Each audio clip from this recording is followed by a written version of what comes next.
سے ایک اہم اور خطرناک صورتحال سامنے آ رہی ہے۔ ایران اور اسرائیل کے درمیان کشیدگی تیزی سے بڑھ رہی ہے اور آج کی تاریخ میں یہ تنازع کھلی جنگ کی شکل اختیار کر چکا ہے۔ عالمی طاقتیں، خطے کے ممالک اور عام شہری سب اس کے اثرات محسوس کر رہے ہیں۔ آج ہم آپ کو تازہ ترین اپڈیٹس، انسانی، اقتصادی اور عالمی اثرات کے بارے میں تفصیل سے آگاہ کریں گے۔ آج صبح اسرائیلی فضائیہ نے ایران کے مختلف شہروں بشمول تہران، اصفہان اور دیگر اہم فوجی تنصیبات کو نشانہ بنایا۔ فضائی حملوں میں میزائل لانچرز، دفاعی مراکز اور فوجی اڈوں کو نشانہ بنایا گیا۔ دھماکوں کی آوازیں کئی علاقوں میں سنائی دیں اور شہری خوفزدہ ہو گئے۔ ایرانی میڈیا کے مطابق حملوں میں متعدد عمارتیں متاثر ہوئیں اور بنیادی انفراسٹرکچر کو نقصان پہنچا ہے۔ اسرائیل کی حکومت نے کہا کہ یہ حملے ایران کی جانب سے حالیہ دنوں میں کیے گئے جوابی میزائل حملوں کے رد عمل میں کیے گئے ہیں۔ وزیراعظم بنیامین نیتنیاہو نے خبردار کیا کہ اسرائیل کی سلامتی پر کوئی سمجھوتا نہیں کیا جائے گا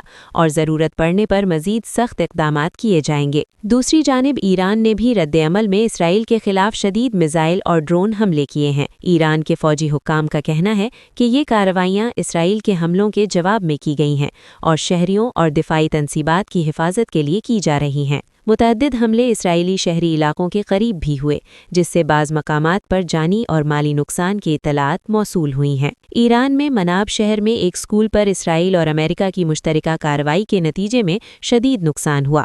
حملے میں 165 طالبات اور عملہ ہلاک ہو گئے۔ ہزاروں شہریوں نے سوگ منایا اور تدفین کی تقریبات منعقد کیں۔ بین الاقوامی انسانی حقوق کی تنظیموں نے مذمت کرتے ہوئے فوری جنگ بندی کا مطالبہ کیا ہے۔ کشیدگی اب ایران اور اسرائیل تک محدود نہیں رہی۔ لبنان میں موجود تنظیم حزب اللہ نے اسرائیلی سرحد کی جانب راکٹ فائر کرنے کا اعلان کیا، جس کے بعد اسرائیلی افواج نے لبنان کے جنوبی علاقوں میں جوابی کارروائی شروع کر دی۔ عالمی سطح پر تشویش بڑھ رہی ہے۔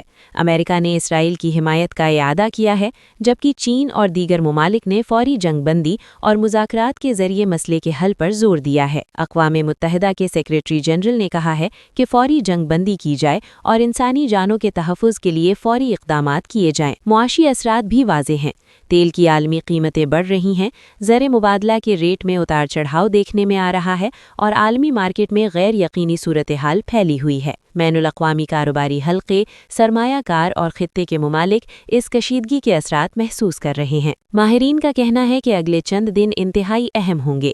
اگر سفارتی مذاکرات کامیاب ہوئے تو تنازع پر قابو پایا جا سکتا ہے، بصورت دیگر خطہ مزید بڑے تصادم کی لپیٹ میں آ سکتا ہے۔ عالمی طاقتیں اور اقوام متحدہ کی